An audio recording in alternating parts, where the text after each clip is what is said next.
Ron Wyden said, he's sounding the alarm. Quote, my office is hearing that DOGE is now at the IRS. That means Musk's henchmen are in a position to dig through a trove of data about every taxpayer in America.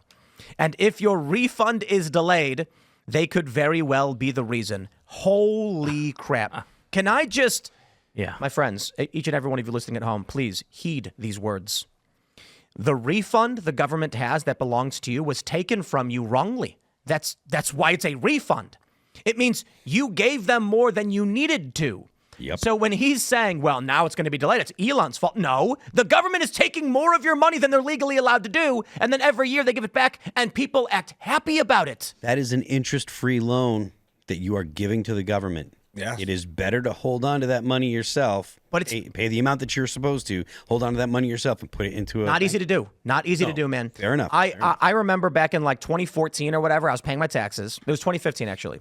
I was paying my 2015 taxes, and I did everything I was told to do by my accountant. And this is back when I just had a regular salary and was an employee at a company. And at the end of the year, they're like, you owe $7,000. Whoa. And I was like, oh, what? I don't know. What? That's like all of my savings. And they were like, well, you filed your forms wrong or something. And I was like, oh, bro. So for the average person, if you make a mistake and you end up owing at the end of the year, that can put you in the poorhouse. Yep. So this country functions by taking more of your money you need, especially to buy eggs. And at the end of the year, you cross your fingers and hope you gave the government enough, and maybe they'll be nice enough to give you some back. You know, there's something that Wyden is hinting out here that I think is important to note. You know, he's saying that this may slow down you getting your check. And I'm already seeing this where you've got federal employees that basically are kind of on a working strike. They're slowing down their work. They're intentionally doing things that they shouldn't be doing or not doing things that they should be doing. There was some whistleblowers at the FBI recently just came out talking about how there was reprisal that was going on where they were basically denying people their clearances and things like that, or having their clearances drop. And I was talking to a field security officer who was telling me, or a facility security officer that was telling me that that's exactly what they've seen going on. Like they've never seen this in their 20 years career, and now they're seeing all of a sudden all these problems with people's clearances. I think that this is going to be their tactic against Trump. They're going to try to slow down the federal government every which way they can to make it impossible for them. I'm just having a good time with the IRS stuff, guys. I hope, look, we've seen nothing just yet, but there's a lot of speculation that the waste, fraud, and abuse we find at the IRS is going to result in, let's just say, when they start cutting back these things, you should get more money.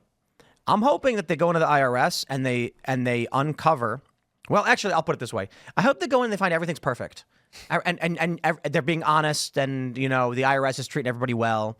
But I guarantee you it's not. And I'm going to lay out this scenario for you guys. We talked about it when Biden and the Democrats were adding, 87,000 new IRS agents. Yep. Mm-hmm. They claimed we're only raising taxes on people who make $400,000 a year or more. What ended up happening? I called it. What's going to happen when they add those 87,000 agents is that you're going to get a bill in the mail. They started scrutinizing all transactions over $600, claiming we're only raising taxes on wealthy people, but they were scrutinizing transactions on poor people. Yes. Mm-hmm. So here's how it works for the IRS. They want to increase their revenue and make more money. They're going to send you a letter in the mail. One day, you're going to open up your mail. It's going to say you owe $273.91. Official letter from the IRS. And you're going to say, well, I have no means of fighting that. I don't know if it's right. I don't know if it's wrong. I had a couple friends tell me last year when all this was going on, it happened to them. They complained. They were not well off. So one friend of mine ended up owing like $1,000 something. And so he was like, yo, that's an insane amount of money. Get a letter from the IRS saying you owe this money. And so he fought it, and it turned out the IRS was wrong. But what happens when they send out those bills for $25, $50, $100? Yep. And some working class Joe is like, I can't afford to hire a lawyer or dispute this. This is the issue with getting a speeding ticket, right? A lot of people get tickets every day. Maybe they weren't speeding. And they say, go tell it to a judge. Like, yo, I can't take a day off work to go to court because you're trying to take $100 from me. Yep. It's a lose-lose no matter what. This is what the IRS is doing. And I'm willing to bet that when Elon Musk's DOGE team goes in there, they're going to find that the IRS, here's what I think it'll be.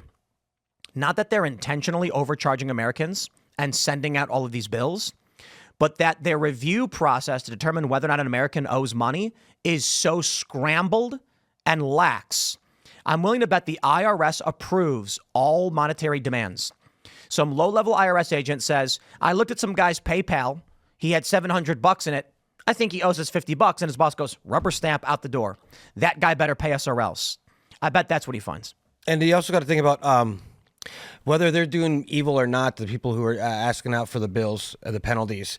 They're including penalties and interest accrued. So no matter what you have, they're going to add more money to that. If you're a day late, 30 days late, 40 days late, they're going to keep on adding and adding as much as they can. Phil said it's an interest-free loan you're giving to the government, but when you underpay, they demand that interest back. Thanks for checking out this clip from Timcast IRL. Make sure to watch the show live Monday through Friday at 8 p.m. Subscribe to this channel, and we will see you all there.